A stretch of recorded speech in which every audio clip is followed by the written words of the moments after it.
Well, let's go how to use this in daily life. Okay, I'd like to see how this is applicable. So when you're in a business setting, we go over, I know we've kind of really talked about core values a little bit already. So in the working styles, when you are in an office setting and you're trying to mold, 4 generations, and you've got all these people from, like in our office, my mom, who's the matriarch, okay, and then you've got the youngest person in the office is probably in their 20s. So when you're working with 4 generations, how can we all get along? How do you mold all that together? Well, the most important thing is to create conversations and get each other to talk.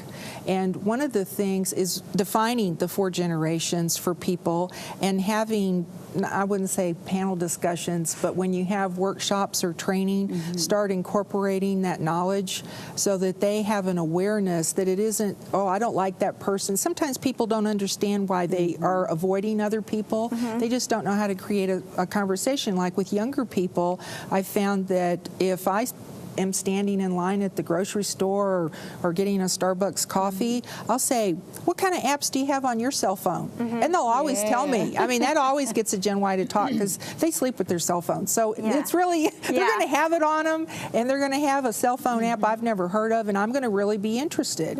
And so even when I'm at the grocery store and I see a headline on the National Enquirer, I know now that people are not going to think what I think of it.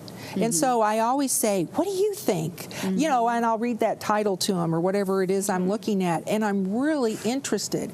So what you want to do is create interest among everybody who's working together and realizing that, wow, that person has a lot to offer. One of the teleseminars I did on powerfulappearance.com that was really interesting. My assistant is a Gen Y, and luckily her parents invested in her. So she's very good to me and loyal to me, and I appreciate her a lot. And we did this 4 generations going to the office holiday party.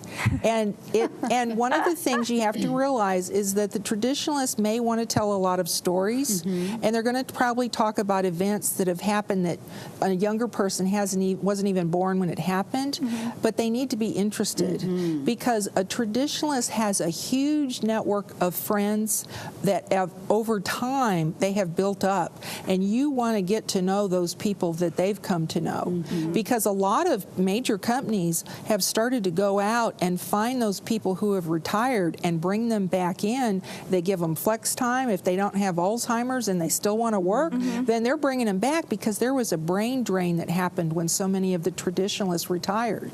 Now with the baby boomer, you have to realize they like titles, they like praise and recognition, they like trophies. If you go in their office, you're probably going to see a wall of stuff. And so their homes or whatever, their diplomas are still hanging up.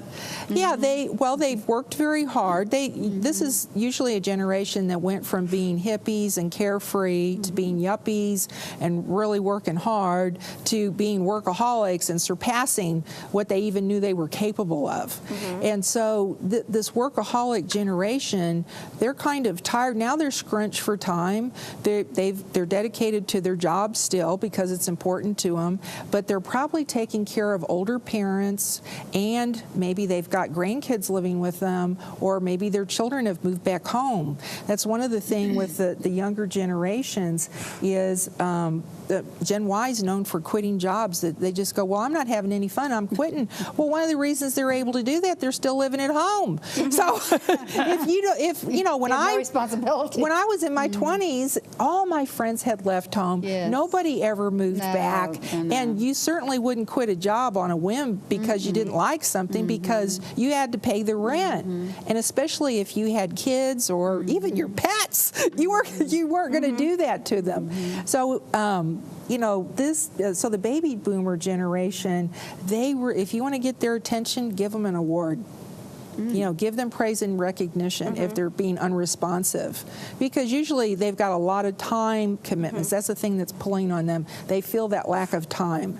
Now with the Generation X, as I said before, they want work-life balance. They saw their parents work so hard and get laid off.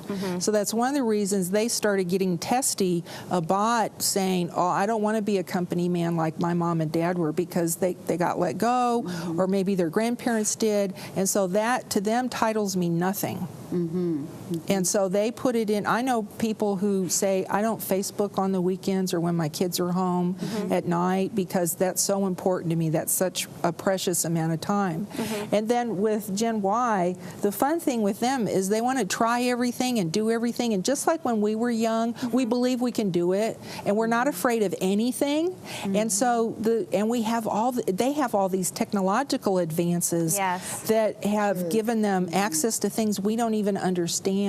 So we feel concerned about them, to say it lightly. We feel fearful for them because we know there's stranger danger that's online that they're oblivious to. So I think, like you've done with your daughter, what I've found is, and with my assistant Krista, is when people invest in their children or their neighbors or somebody younger and take time to really educate them and let them know how life works, they turn out pretty good. But if you leave them alone and let the media do all the child rearing and say, just stick them in front of a TV, that's when you end up with issues. Here's what I've heard you say, basically. And this is something I do practice in my life, because in our office, we do have different generations.